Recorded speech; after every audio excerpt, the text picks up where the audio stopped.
Welcome to competitive exams corner. RRB ఎన్టీపీసీకి సంబంధించిన కొన్ని ఇంపార్టెంట్ అంశాలు నేను గత కొద్ది రోజులుగా మీకు అందిస్తూ వస్తున్నాను. ఈరోజు మరికొన్ని ముఖ్యమైన అంశాలని ఈ వీడియోలో చూద్దాం. సో బీటా జర్మన్ సిల్వర్ అనే యొక్క ఇదైతే ఉంటుందో అది మనకు రావాలి అంటే మనం కొన్ని లోహాలని మనము కంబైన్ చేయాల్సి ఉంటుంది. సో వాటిలో కాపర్ 45%, జింక్ 45%, నికెల్ 10%.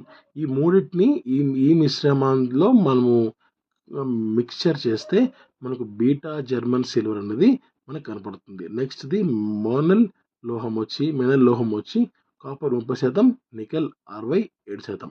సో ఇది మ్యాంగనీస్ లేదా ఫెర్రస్ వచ్చి 3% మనకు అవసరం పడుతుంది.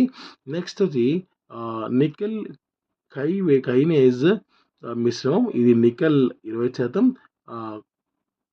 క్యూప్రస్ 70% మనకు అవసరం అవుతుంది. నెక్స్ట్ కాయినేజ్ మిశ్రమం వచ్చి వెండి, నికెల్ అవసరం పడుతుంది. రోజ్ మెటల్ వచ్చి బిస్మత్ 50%, సీసం 25%, తగరం 20% మనకు అవసరం పడుతుంది. నెక్స్ట్ వచ్చి స్టెల్లిట్ ఇది మనకు క్రోమియం, టంగ్స్టన్, నికెల్ శస్త్ర కరాల తయారీలో వీటిని ఉపయోగిస్తారు. తర్వాత మనకు cunico, cuprous, nickel, cobalt, ferrous మనకు అవసరం పడుతుంది. మనకు ఇది లోహం అన్నమాట. నెక్స్ట్ టిస్కాన్, carbon, manganese, chromium, cuprous, silicon, phosphorus, sulphur, ferrous and టిస్కార్, carbon, manganese, chromium, cuprous, phosphorus, sulphur. Next వచ్చి వుడ్స్ మెటల్ ముఖ్యం మనం కావాలి అంటే సీసం, తగరం, కాడ్మియం, బిస్మత్ మనము మిక్స్ చేయాల్సి ఉంటుంది. నెక్స్ట్ చేత ఇరుము రాట్ ఐరన్ వచ్చి కార్బన్, ఫెర్రస్. స్టెర్లింగ్ సిల్వర్ వచ్చి క్యూప్రస్, సిల్వర్. నెక్స్ట్ న్యూటన్ వచ్చి బిస్మత్, తగరం, సీసం అండ్ మ్యాగ్నానిన్ వచ్చి రాగి, nickel, manganese.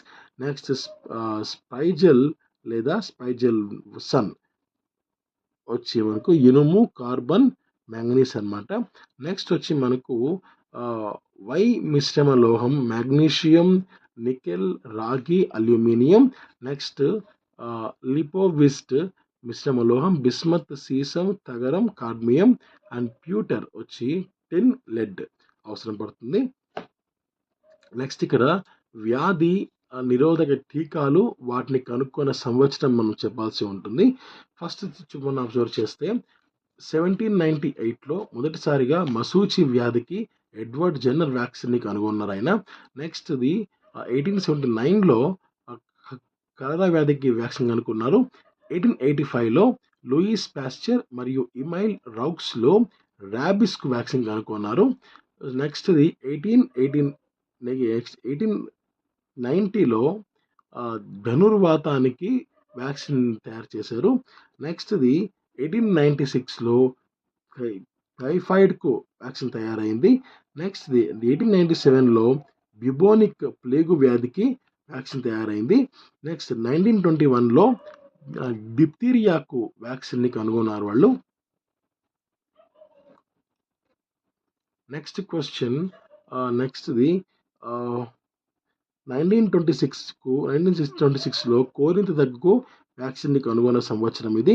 Next 1932లో yellow ఫీవర్కు vaccine కనుగొన్నారు. నెక్స్ట్ 1937లో టైఫస్కు తొలిసారిగా వ్యాక్సిన్ తయారు చేశారు.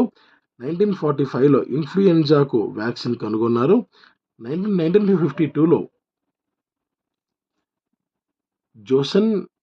జోనస్ సల్క్ పోలియోకు వ్యాక్సిన్ తయారు చేశారు.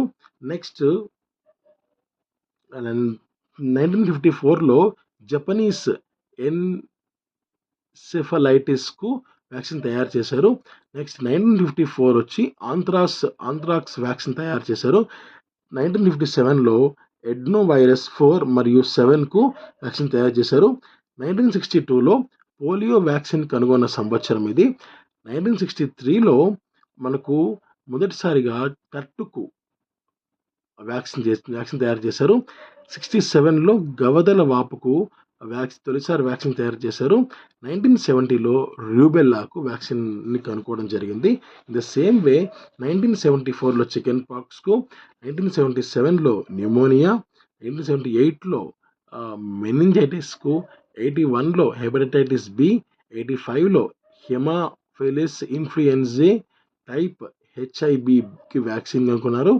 1992లో హెపటైటిస్ ఏకు వ్యాక్సిన్, 98లో లైమ్ వ్యాధికి, 98లో రోటా వైరస్కు కూడా వ్యాక్సిన్ని కనుక్కున్నారు. 2003లో ఇన్ఫ్లుయెన్జాకు ముక్కు ద్వారా వేసే వ్యాక్సిన్కు అమెరికా ప్రభుత్వం ఆమోదం అనేది ఇచ్చింది. అండ్ ప్లూమిస్ట్ అని పిలిచే ఈ వ్యాక్సిన్ను మిడిల్ మూన్ తయారు చేశారనమాట. నెక్స్ట్ 2006లో మానవ ప్యాపిల్లో వైరస్కు మొదటిసారి వ్యాక్సిన్ కనుగొన్నారు. ఇది గర్డాసిల్ అనే పేరుతో పిలిచే ఈ మందును మెర్క్ మరియు కంపెనీ తయారు చేస్తుంది. నెక్స్ట్ 2012 విషయానికి వస్తే హెపటైటిస్ ఈకు మొదటి వ్యాక్సిన్ని కనుక్కున్నారు. 2012లోనే మనకు మొదటి క్వాడ్రివాలెంట్ 4 స్ట్రెయిన్ ఇన్ఫ్లుయెంజాకు వ్యాక్సిన్ని వాళ్ళు మనకు అందివ్వడం జరిగింది. 2015లో ఎంటరో వైరస్ 71కు మొదటి వ్యాక్సిన్ కనుగొనబడింది. అండ్ మొదటి మలేరియా వ్యాక్సిన్, డెంగ్యూ ఫీవర్కు మొదటి వ్యాక్సిన్ని కూడా 2015లోనే ఇవ్వడం జరిగింది. నెక్స్ట్ 2019లో మొదటి ఎబోలా వ్యాక్సిన్ను ఆమోదించబడింది. సో ఇలా మనకు రకరకాల వ్యాక్సిన్ని వాళ్ళు తయారు చేసి ఇవ్వడం జరిగింది. సో మనం ఈరోజు ఇలా హ్యాపీగా ఉండగలిగామంటే వాళ్ళు పడ్డ కష్టం, వాళ్ళు చేసిన మనకు అందించిన పుణ్యం అనమాట. సో వాళ్ళని మనము మర్చిపోకూడదు. సో ఇలా ఏ సంవత్సరంలో ఏ వ్యాధికి ఇచ్చారనేది వాళ్ళు ఇక్కడ ఇవ్వడం జరిగింది. ఎగ్జామినేషన్ పాయింట్ ఆఫ్ వ్యూ ఇవి చాలా చాలా కీ రోల్ ప్లే చేస్తాయి. Thank you. Have a great day. జై హింద్.